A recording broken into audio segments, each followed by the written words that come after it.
രണ്ട് കുഴികൾ മാറ്റിയ വളരെ എല്ലാം പുതിയ സൂചികളാണ്.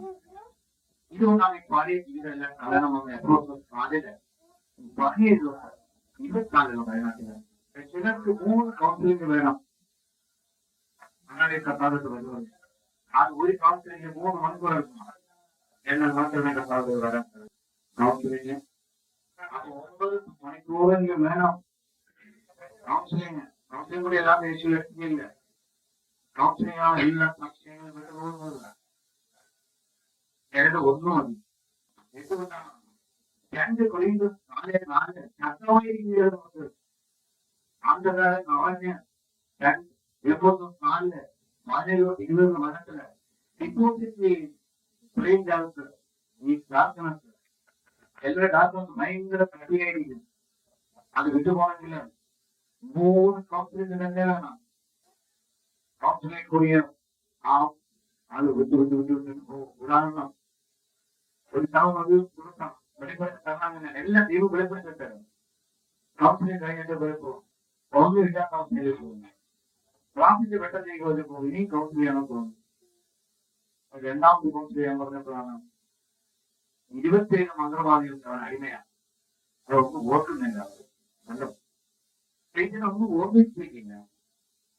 അവൻ അനീതി രഹസ്യങ്ങളുണ്ട്. വെളിപാട് 2:24 അവന്റെ പ്രബോധനമുണ്ട്. യേശയ്യ 43 പ്രശസ്തുണ്ട്. ഇതെല്ലാം വെറുതെ ബുദ്ധിയിലൊന്നും ആലോചിച്ചാൽ കാണില്ല. എല്ലാം കൃപയിൽ വരണം. കൃപ ഈ യേശുവിന്റെ ഒരു പ്രത്യേക ദാനമാണ്. അത് പ്രാർത്ഥനയിൽ കൂടിയ സാധ്യമുള്ളൂ.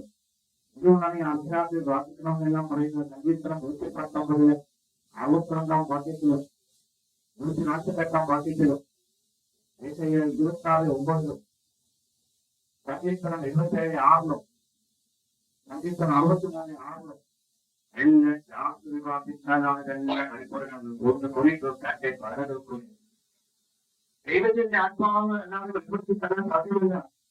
മനുഷ്യരൊന്നും സാധ്യമല്ല. അതുകൊണ്ടും എല്ലാ ദൈവത്തിന്റെ ആത്മാവ് എല്ലാ കാര്യങ്ങളും ദൈവം വെളിപ്പെടുത്തി തരും. അതുകൊണ്ട് ഈശോയ്ക്ക് ഫോൺ നമ്പർ ഉണ്ടെന്നെല്ലാം പറഞ്ഞ് ചേർക്കാൻ 33 വീട്ടിൽ ഞാൻ ഉത്തരം തരാം. ശുദ്ധ മനസാക്ഷിയിൽ ഇരുന്നാൽ ഇതെല്ലാം കിട്ടുകയുള്ളൂ. നല്ല മനസാക്ഷി ഇത്ര പറയുന്നത് ഞാൻ നല്ല ശുദ്ധ മനസാക്ഷി പാലിച്ചിരുന്നു. അപ്പോസ്തല പ്രവർത്തനങ്ങൾ 24:16 അപ്പോസ്തല 23:1 1 പത്രോസ് 3:15-16 വാക്യത്തില് റോമ 2:12-16 വചനത്തില് വചനം കേൾക്കുന്നതുകൊണ്ടാണ് ജീവിതങ്ങളെല്ലാം നല്ലവരായി വരുന്നത്. അനേകം നാം ഇപ്പൊ ഇവിടെ തരുന്ന വചനം ഒരു ഹിന്ദുക്കൾക്ക് കൊടുക്കുകയാണെങ്കിൽ വേഗം വരുന്നുണ്ട്. അത് കാണാതെ വിശ്വസിക്കുന്നതാണ്. കാരണം നമുക്ക് വിലയില്ല. കണ്ടുകണ്ട് വേണ്ടി കാരണം വചനം പ്രഘോഷകർ തന്നെ വീണുപോകും.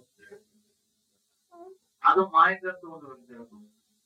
അതുകൊണ്ടാണ് 2 തിമോത്തി 4:3-4 വാക്യത്തില് അവരവർക്ക് ഇഷ്ടപ്പെട്ട പ്രബോധനെ വിളിച്ചുകൊണ്ടു. അവര് തമാശയെ കളി ശരി വചനം ദൈവത്തിന്റെ വചനം പറയുമ്പോൾ ആത്മാവിലായിരിക്കണം. ആ വചനം പറയുമ്പോൾ മലർന്നുള്ളവർ കൂടി വന്ന് കേൾക്കാൻ വരുമെന്ന് 1 പത്രോസ് 1:12 അനേക ആത്മാക്കൾ രക്ഷപ്പെടുന്നു. യോഹന്നാൻ 24-29 വേണം. ആത്മാക്കൾ യേശു കർത്താവും വചനം പറഞ്ഞപ്പോൾ വചനം യോഹന്നാൻ 6:63 വചനം ആത്മാവും ജീവനുമാണ്. അപ്പൊ മരിച്ച ആത്മാക്കളോട് വചനം കേൾക്കുമ്പോൾ രക്ഷപ്പെടാവില്ല. ഇതാണ് ആത്മീയരഹസ്യം. 1 പത്രോസ് 3:18-19 1 പത്രോസ് 4:6 അതാണ് വചനം ആത്മാവിന്. അതുകൊണ്ടാണ് പത്രോസും പൗലോസും അതേ പ്രകാരം ദൈവം കൊടുത്തരും എല്ലാവർക്കും തരും. ബുദ്ധിയും കാണുന്നതുകൊണ്ടാണ്. മനുഷ്യൻ ഏറ്റവും വലിയ പാപം അഹങ്കാരമാണ്. ഈ അഹങ്കാരം കിട്ടുമ്പോൾ വചനം കേൾക്കണം, എളിമ പഠിക്കണം. ഈശോ പഠിപ്പിക്കും. എളിമ അതാണ് പ്രഭാഷകൻ 10:6-11 വേണം. ചെറുകിയ 50 31-32 അഹങ്കാരി നിന്റെ ഭവനം ഞാൻ തകർത്ത് കളയും. നിന്റെ മാത്രമല്ല നീ ഭവനം കൂടി തകർക്കല്ല, നീ ആ സ്ഥലം കൂടി ഞാൻ തകർത്ത് കളയും. എളിമയിലോട്ട് വരുമ്പോഴാണ് വരുന്നത്. എത്ര എളിമ കൂടുതൽ വരുന്നു അത്തരത്തിൽ കൂടുതൽ കുറവ്. കണ്ടിട്ട് ആദ്യം പറഞ്ഞു വിലവഴിക്കുക എല്ലാം എളിമ പഠിക്കണം. എളിമ പഠിക്കുന്ന നമ്മൾ തന്നെ ഡെവലാക്കണം. നമ്മുടെ ഹൃദയത്തിൽ അവരെല്ലാം പുതിയ ചൈതന്യം വരണം. ഈ കൗൺസിലിനെ കൂടി വചനങ്ങൾ ശ്രദ്ധിച്ച് വരുമ്പോൾ അതുകൊണ്ടാണ് പറയുന്ന ആദ്യത്തെ കൊല്ലം ഉദിക്കണം, രണ്ടാമത്തെ കൊല്ലം ഭക്ഷണം കഴിക്കണം, മൂന്നാമത്തെ കൊല്ലം അതിനൊന്ന് വായിക്കാനായിരുന്നു 30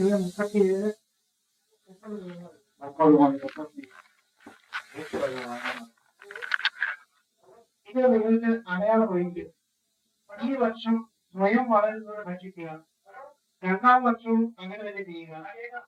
മൂന്നാം വർഷം വിത്ത് വിതയ്ക്കുകയും കൊയ്യുകയും മുന്തിരിത്തോട്ടം നട്ടുപിടിപ്പിക്കുകയും അവയുടെ ഫലം ആസ്വദിക്കുകയും ചെയ്യുക.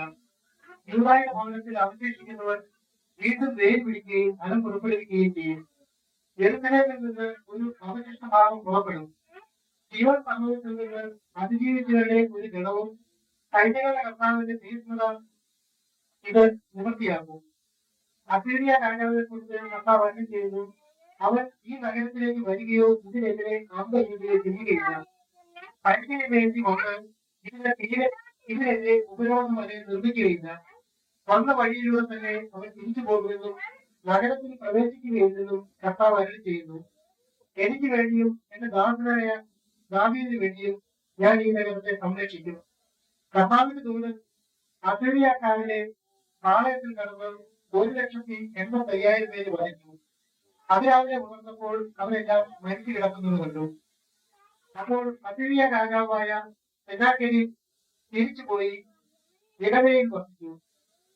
തന്റെ ഭവനമായ തന്റെ ദേവനായ നിസ്രോക്കിന്റെ ക്ഷേത്രത്തിൽ ആരാധന നടത്തുമ്പോൾ അവനെ പുത്രന്മാരായ അദ്രാമിനെ ഷരേക്കർ എന്നിവർ ചേർന്ന് വാളുകൊണ്ട് വധിച്ചിട്ട് അരാറാത്തിന്റെ ദേശത്തേക്ക് ഓടി രക്ഷപ്പെട്ടു.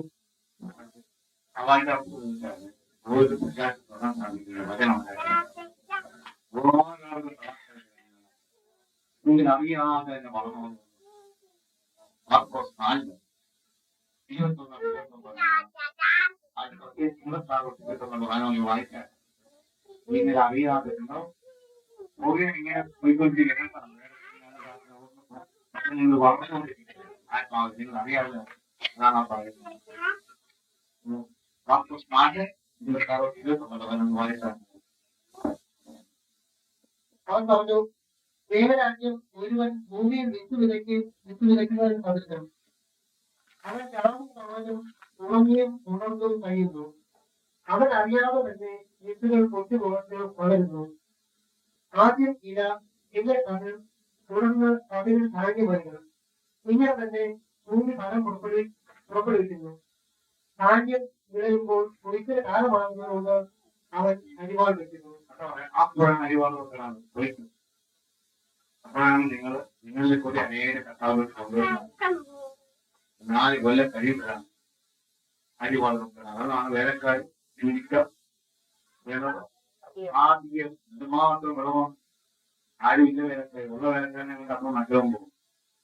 കാരണം എന്താണ് വരുന്നത് പൊക്കുപോക്കും 10-17 ഇങ്ങനെ പോലെ അങ്ങാടികൾ 9 35 വയനാണ് വേലക്കാര് അവരെ തിരിഞ്ഞ വളരും പറയുന്നത്. 33 നിങ്ങളെല്ലാം ഒരു കടുക് മണിയാണ് മറിച്ച് അത് നടും. അത് പതുക്കെ വലുതായി വലിയ വൃക്ഷമാണ്. ഈ വലിയ വൃക്ഷമാകുമ്പോഴാണ് അനേകം ജീവജാലികളെല്ലാം അത് രക്ഷപ്പെടുന്നത്. കൊലയാളി മാറ്റം എല്ലാം പലതരത്തിൽ രക്ഷപ്പെടാതിരിക്കുക.